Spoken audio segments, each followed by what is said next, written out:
It started on a morning that should have been quiet. The kind of morning when the world feels soft around the edges. The sun gently bleeding over the rooftops, the air still cool from the night. For Mark and his wife, Linda, mornings were usually calm.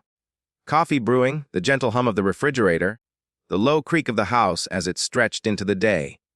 But on this morning, something was different. Taped to their front door, fluttering slightly in the breeze, was a white envelope marked with the red stamp of their homeowners association, URGNT notice. Mark had lived in that neighborhood for 8 years. He and Linda had picked the house for its quiet street, the friendly faces, and the nearby park.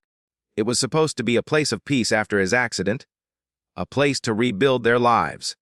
The ramp he'd built 2 months earlier wasn't anything special. Just a simple wooden structure that allowed his wheelchair to get from the front porch down to the sidewalk. It wasn't decorative, but it was safe. It worked. It gave him freedom. When he opened the letter, that freedom suddenly felt conditional. The notice was phrased in that cold, bureaucratic tone that HOAs seem to master. It stated that his new wheelchair ramp was not in compliance with community aesthetic standards. There was a deadline, 30 days to remove or modify the structure, or face a daily fine of $200. There was no offer to discuss, no acknowledgement of why the ramp existed. Just an order. Mark sat there for a long time after reading it. The words blurred together, the ink seeming to run into a single block of mockery. He'd expected the HOA to be fussy. They always were. But this was different. This was personal. The ramp wasn't some gaudy addition. It was his lifeline. The next few days became a slow burn of disbelief. Linda tried to reason with the HOA president over email, but every reply came back colder than the last. They cited architectural uniformity, neighborhood consistency, and visual cohesion. They even mentioned property value preservation. Every phrase was another slap in the face, another reminder that the people making these decisions weren't thinking about him as a person, just as a potential eyesore. Neighbors whispered. Some avoided eye contact when they passed by. Others, like the Petersons next door, expressed quiet sympathy but didn't want to get involved. You know how the OA is, they'd say, shrugging helplessly. It was the suburban equivalent of looking away from a small injustice. Mark couldn't stop thinking about that phrase, not in compliance. He replayed it over and over in his head until it started to sound absurd. The ramp wasn't a luxury. It wasn't even permanent. It was wood screws and necessity, but the HOA saw it as an offense. A blemish. Days turned into weeks, and the letters kept coming, each one more aggressive than the last. Warnings turned into fines, butter $200, then $400, then $800. Every time the mail arrived, Linda would tense up. It was like being under siege, the kind where the enemy wears suits and hides behind legal jargon. Then came the visit. On a bright Saturday morning, a silver SUV with the HO logo pulled up to their house. Out stepped Marlene, the HO president herself, a woman with sharp features, oversized sunglasses, and an expression that screamed authority without empathy. She didn't knock. She didn't even greet them. She just started snapping photos of the ramp, muttering something into her phone.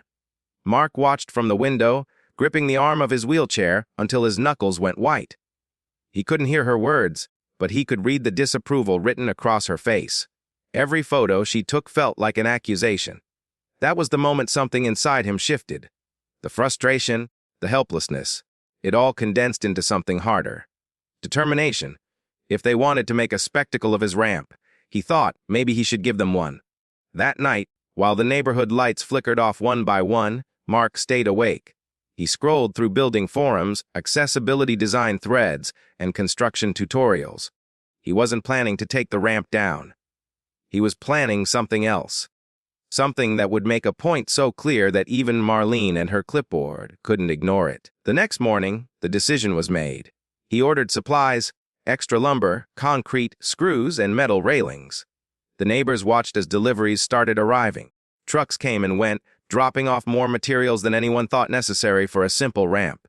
But Mark said nothing. He just smiled politely, nodding to anyone who looked curious. By the end of the week, his yard was a construction zone. Sawdust in the air, stacks of wood leaning against the porch, the sound of a circular saw breaking the quiet morning peace. The HOA didn't waste time sending another letter, this one threatening legal action if construction continued without architectural committee approval. Mark read it, smiled, and kept building. Every board he nailed in place felt like a small act of defiance. Every inch of elevation, a statement. He wasn't just rebuilding his ramp. He was creating a monument to stubbornness, to principle, to the right to live without someone else's permission. When it was finally finished, the neighborhood gathered quietly at their windows. The ramp was enormous, towering, stretching from his porch up into the air before descending in a wide spiral. It was over 10 feet taller than the old one, complete with sturdy railings and reinforced beams. It looked like something between a sculpture and a statement piece, a monument to defiance standing proudly on his front lawn. The HOA lost its mind. Within hours, Marlene was back, pacing at the foot of the ramp, phone pressed to her ear. The next letter that arrived wasn't a fine. It was a threat of litigation. They accused Mark of unauthorized construction, safety violations, and public nuisance. But Mark wasn't intimidated anymore. He had learned their language, and he was ready to speak it back to them. He began documenting everything. Photos, letters, timestamps, video recordings. He contacted an attorney who specialized in disability law. And for the first time since the first letter appeared, Mark felt a sense of control returning. The ramp wasn't just a ramp anymore. It was proof. Proof of how far people would go to maintain power and how far he would go to reclaim his dignity. And as the sun set over the towering wooden structure that now dominated his front yard, Mark looked at it and smiled. Because the HOA had picked the wrong person to push around, the battle was only beginning. The towering ramp cast a long shadow across the cul-de-sac.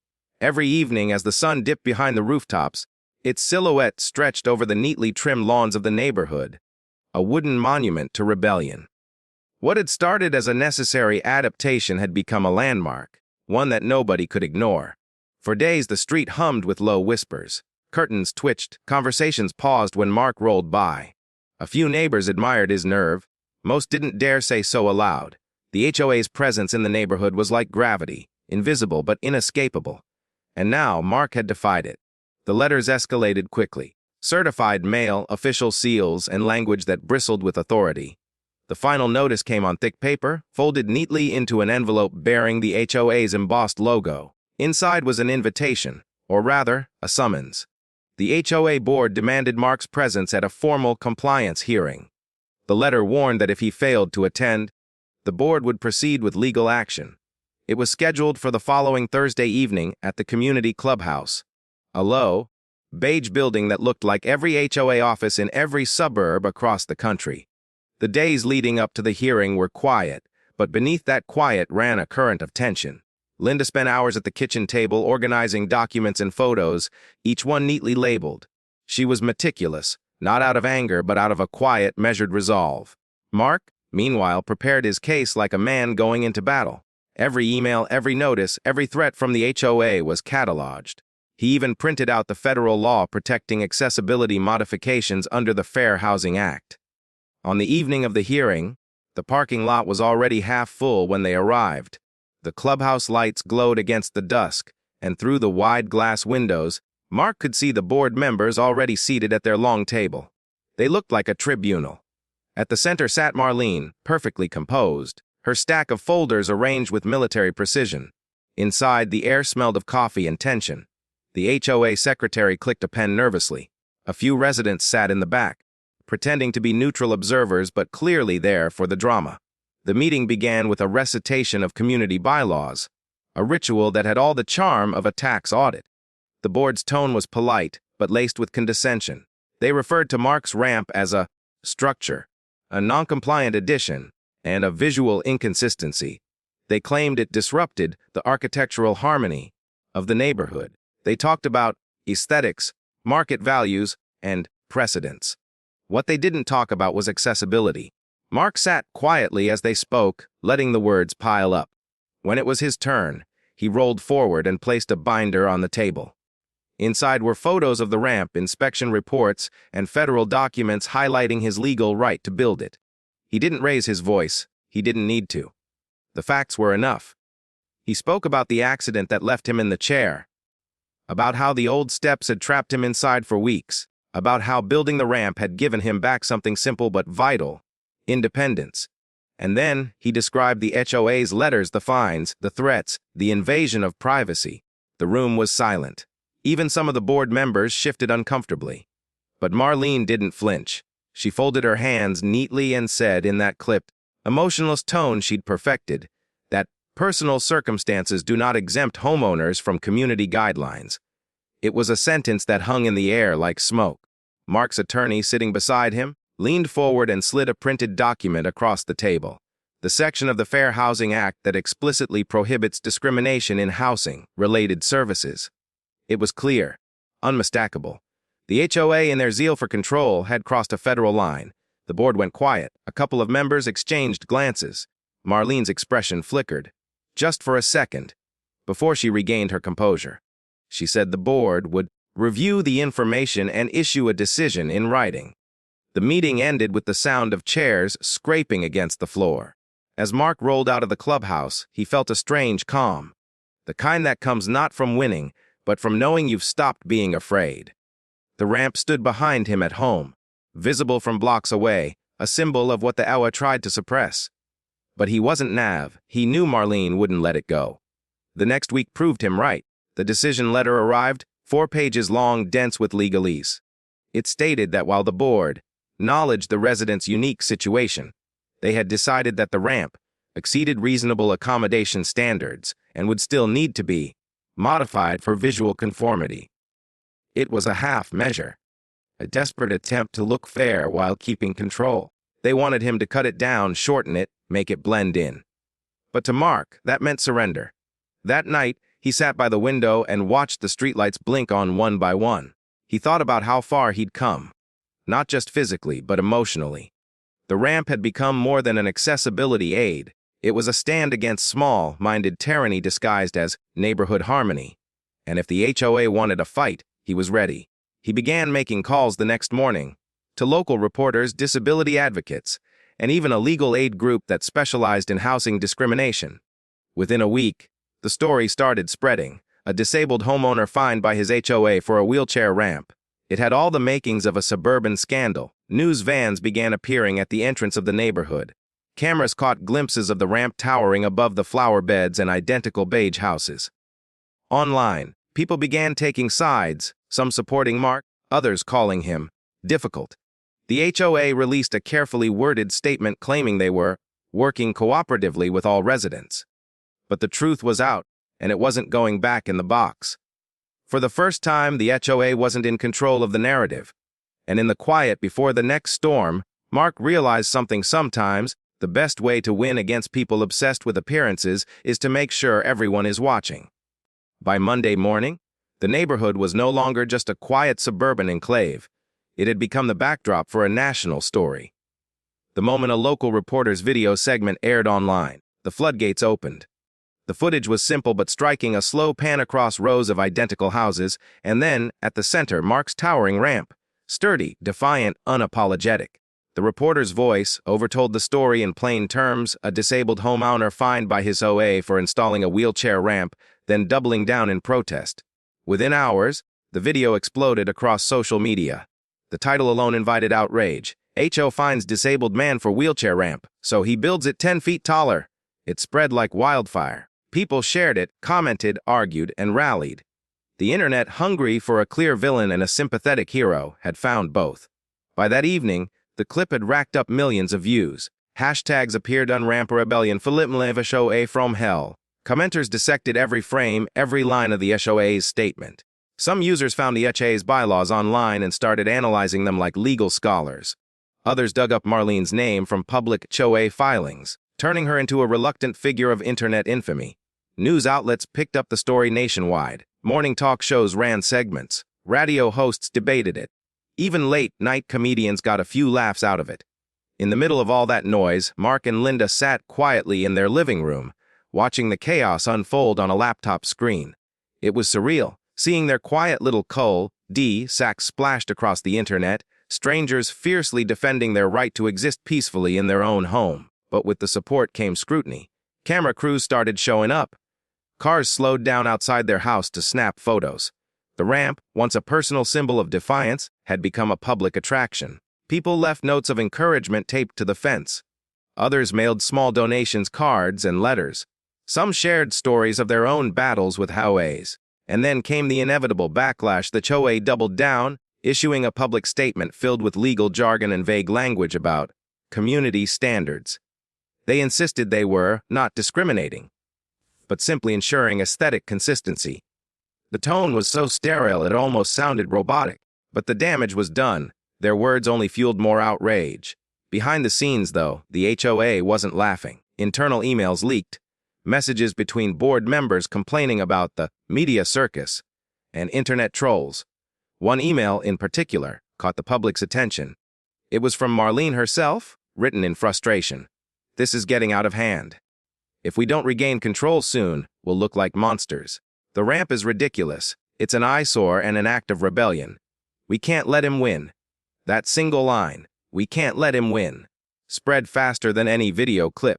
It became a rallying cry for Mark's supporters, a symbol of everything wrong with power-driven HOAs. The pressure mounted. The HOA's phone lines were flooded. Their website crashed. Several board members resigned quietly, citing stress and safety concerns. But Marlene stayed. If anything, the attention seemed to harden her resolve. She wasn't used to losing control, and she wasn't about to start now. Meanwhile, Mark's attorney filed a formal complaint with the state's Fair Housing Division, citing discrimination and retaliation. The investigation began quickly, and the state agency requested all HOA communications and records related to Mark's property. Mark documented everything.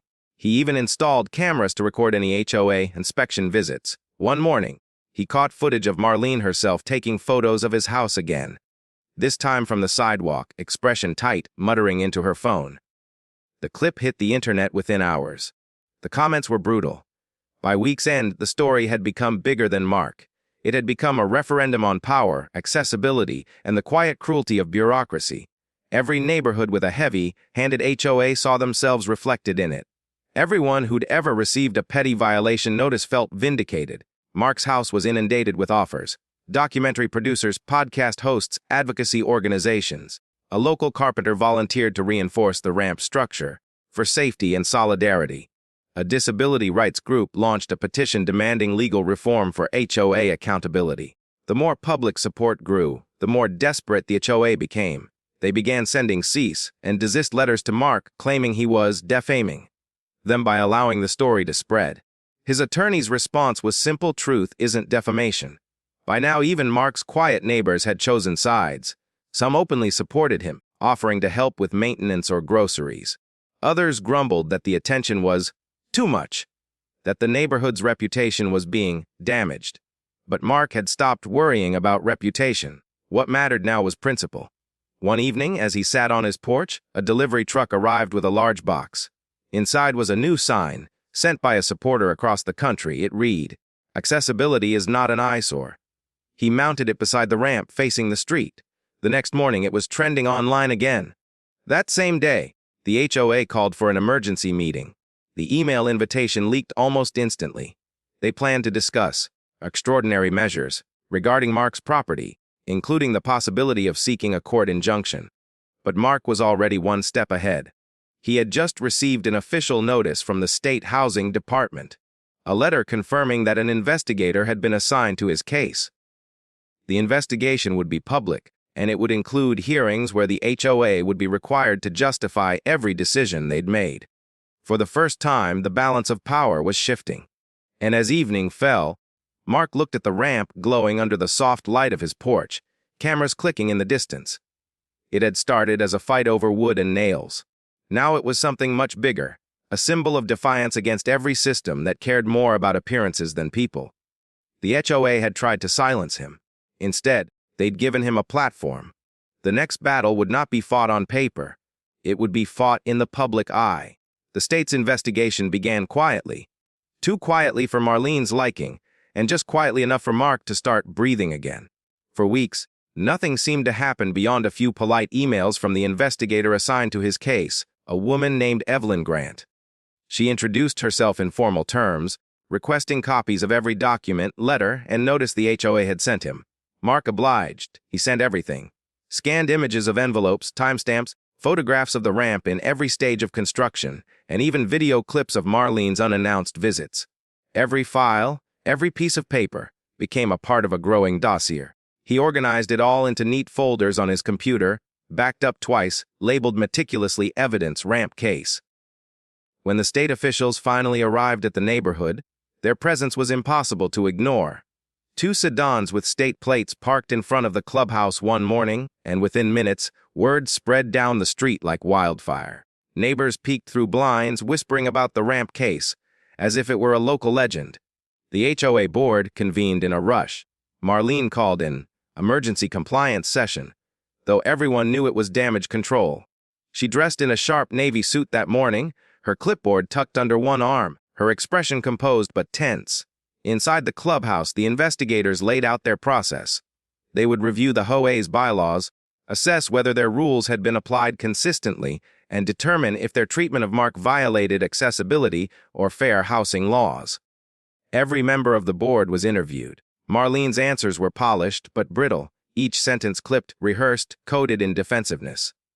Outside, the neighborhood waited. The investigation became its own kind of theater. Residents watched officials take measurements of the ramp, photograph the street, and make notes. They weren't just recording data. They were documenting a community's fracture. Over the next few weeks, Evelyn conducted private interviews with homeowners. Some praised the HOA's commitment to standards. Others, emboldened by Mark's defiance, spoke quietly about years of petty enforcement. Mailbox colors, garden sizes, garbage can placement. It became clear that the ramp wasn't an isolated issue. It was a symptom. Mark didn't attend those sessions, but he heard enough through whispers. The HOA's once solid reputation was crumbling. In response, Marlene began a campaign of control. She sent neighborhood-wide emails insisting that the investigation is routine, and that residents should refrain from media contact. She even implied that supporting Mark could jeopardize community stability. The subtext was clear: fall in line or risk the consequences. But people were tired. The HOA's authority had always been absolute, until now. And now that it was faltering, its power looked fragile, almost laughable. Mark kept his distance, focusing instead on his side of the case. His attorney worked closely with Evelyn, supplying documents and clarifying legal points. They pointed out the timeline, the letters, the fines, the threats, all initiated after the ramp's construction. The motive was unmistakable. Evelyn was methodical. She requested the HOA's internal communications, financial records, and architectural review committee notes. For days, she sat in the clubhouse office, sorting through binders and folders. The board grew restless, their veneer of professionalism starting to crack. Then came the leak. An anonymous email arrived in Mark's inbox late one night.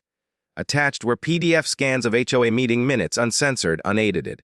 They showed the board discussing, setting an example, with Mark's case.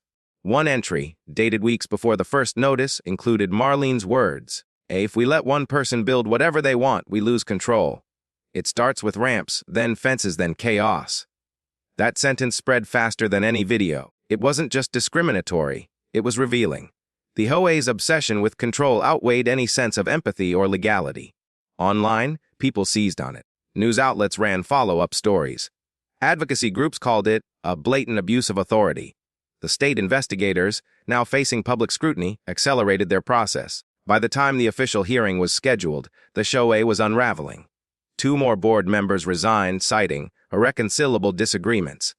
Anonymous letters appeared in mailboxes, accusing Marlene of embarrassing the community. Property values, the very things she claimed to protect, were dipping as buyers avoided the now infamous neighborhood. Still, she refused to step down. The hearing was set for a Thursday afternoon at the county offices. Mark arrived early, wearing a simple blue shirt, his attorney beside him. The room filled with reporters, photographers, and a few curious residents. Across the aisle sat Marlene, stiff and unsmiling, her papers stacked neatly in front of her. Evelyn, calm and professional, outlined the case. She presented the evidence in order: letters, fines, photographs, bylaws, and that now infamous email. The conclusion was clear. The HOA had acted in violation of the Fair Housing Act by discriminating against Mark based on his disability and retaliating when he asserted his rights. Marlene's defense was flailing. She argued about visual standards, consistency, and community integrity, but the words rang hollow. Even the other board members avoided her gaze. The decision came swiftly. The state found the HOA guilty of discrimination and ordered them to cease all enforcement actions related to Mark's ramp. They were fined a substantial amount, required to attend accessibility training, and mandated to revise their bylaws to include disability accommodations. For the first time in months, Mark exhaled outside. Reporters crowded around. Cameras clicked, microphones appeared, questions flew. But Mark didn't gloat. He simply thanked the investigators and said he hoped this would stop it from happening to anyone else. The ramp stood untouched, bathed in afternoon sunlight, a symbol of quiet resistance that had become a victory. But the story wasn't over yet.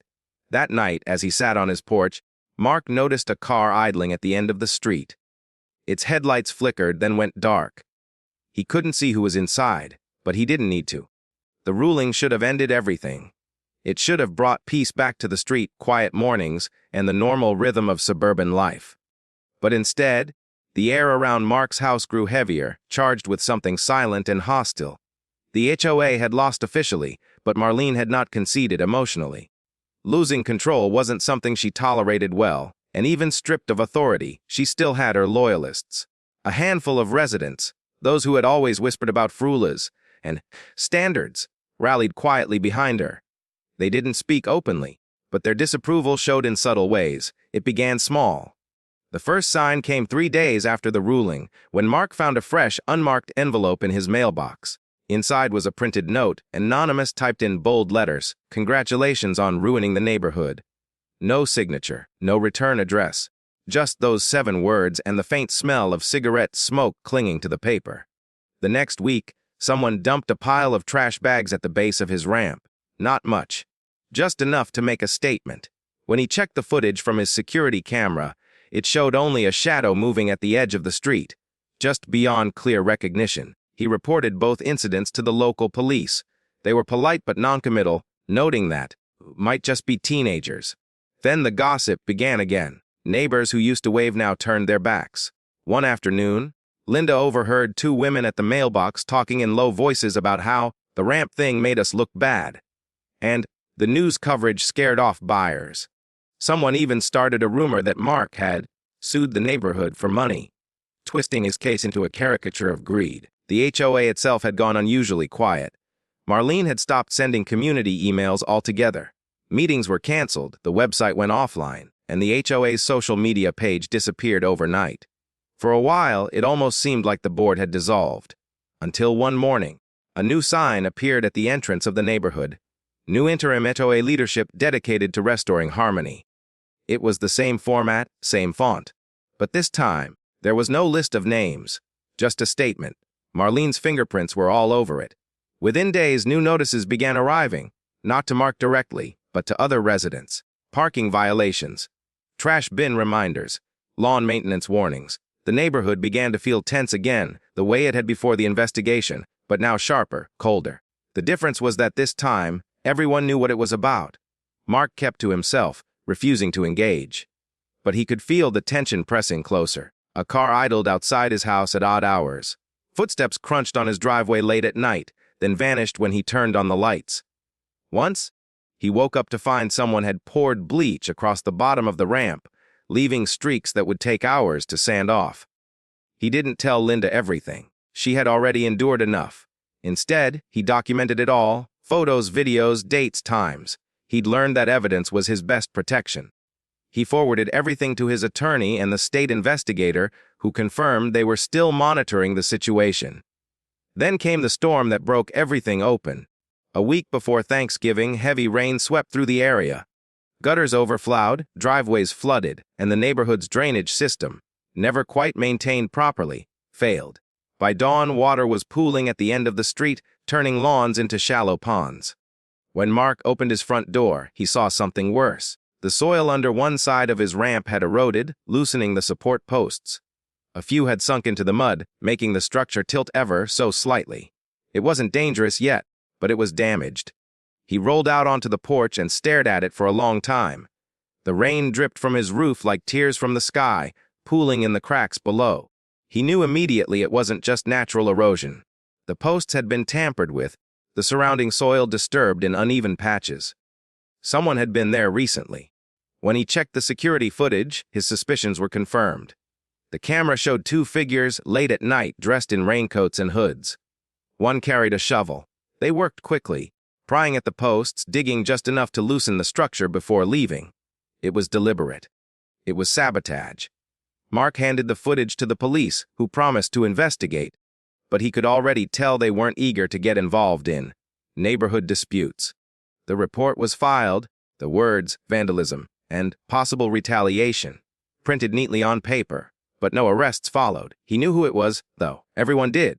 The ramp became a symbol again, not just of defiance, but of survival. Mark repaired it himself, pouring fresh concrete around the base, reinforcing every post with steel brackets. This time, he built it to last. The process took days, and during that time, neighbors slowed their cars as they passed, staring in silence. None offered to help, and when the ramp stood tall once more, gleaming under the winter light, Mark did something that stunned everyone. He added something new. At the very top, just before the railing curved down, he installed a small flagpole.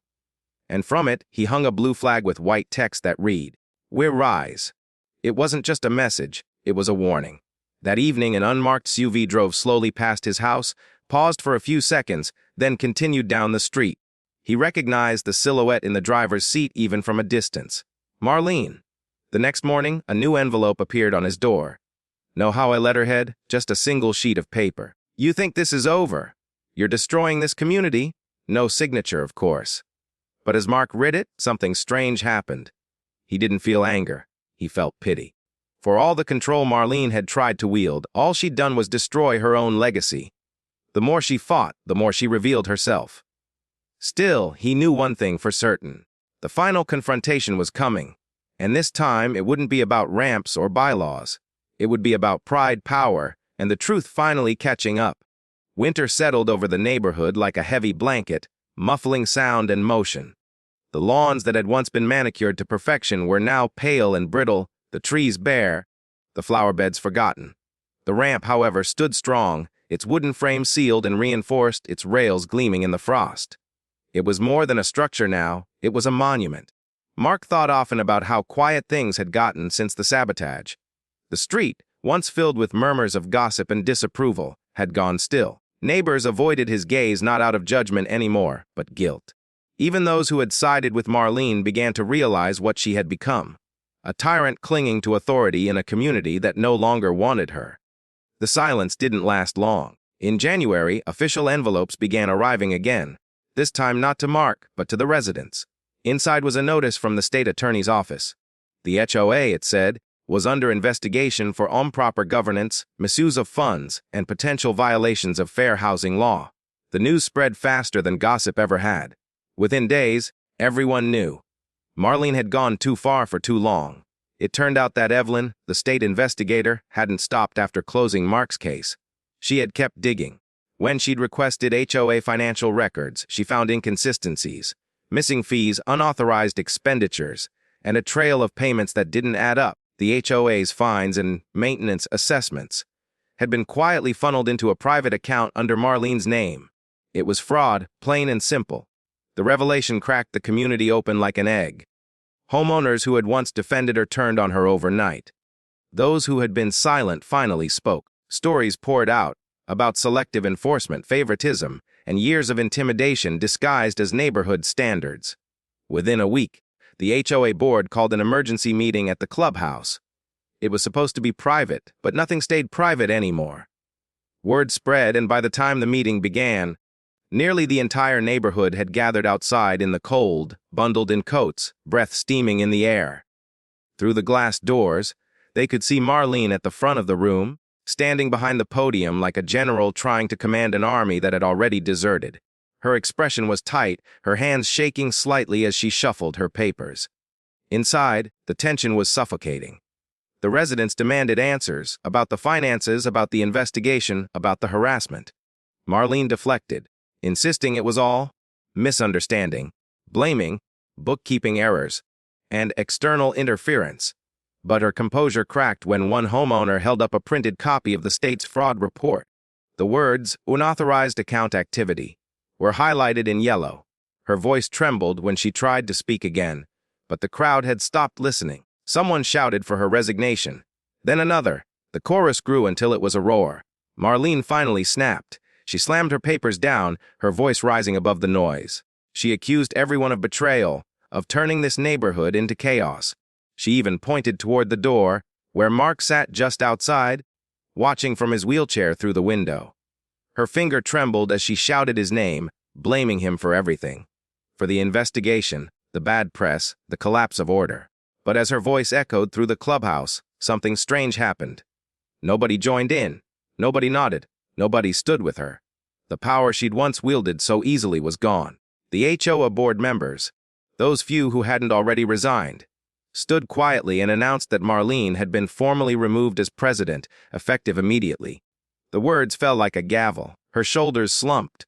The clipboard that had once been her weapon clattered to the floor. And with that sound, years of intimidation, fines, and control came to an end. The crowd outside erupted, not in anger, but in relief. The neighborhood had been freed from its own chains. The following weeks were a blur of cleanup. A temporary management committee took over, handling the legal mess left behind. The state attorney's office seized records, froze accounts, and confirmed what everyone suspected. Tens of thousands of dollars misused. Marlene was facing criminal charges. But Mark didn't celebrate. He didn't gloat or post about it online. He simply returned to his quiet routine. Each morning, he rolled down the ramp, feeling the stability of the reinforced structure beneath him. It was stronger than before. Solid, unshakable. Neighbors waved again, genuinely this time. Some even stopped by to apologize for their silence. The Petersons next door brought cookies. Others offered to help shovel his driveway. The street began to heal. By spring, the grass was green again. The ramp, though still towering and unconventional, had become part of the neighborhood's identity. Kids rode their bikes past it, not with judgment, but curiosity. It was no longer a problem. It was simply there, normal, accepted, understood. The new HOA leadership reached out to Mark personally. They offered a formal apology and even asked him to help draft new accessibility policies for the community. He agreed, not out of pride, but because he wanted no one else to go through what he had. When the first draft of the new bylaws was released, one clause stood out. It was short, simple, and direct. Accessibility modifications made for disability accommodation shall not be restricted or penalized under any community guideline. That one sentence changed everything. Months later, as the neighborhood's rhythm returned to peace, Mark sat on his porch one evening, watching the sun set behind the roofs. The air smelled of cut grass and distant barbecue smoke. It felt like home again. Across the street, the old HOA sign had been taken down. The clubhouse door now bore a new plaque, Community Committee, open to all residents. Marlene's house sat dark and empty. She had moved away quietly after the charges were filed, leaving nothing but a for sale sign in her yard. No one missed her. As the light faded, Mark looked up at his ramp, his symbol, his stand, his victory, and smiled. It had begun as an act of necessity, grown into an act of defiance, and ended as a lesson. Sometimes, standing up for what's right doesn't just change your life. It changes the rules for everyone. And as night settled in over the quiet street, the ramp's shadow stretched long and steady across the lawn, a silent monument to one man's refusal to bow. The HOA had tried to fine him for his wheelchair ramp.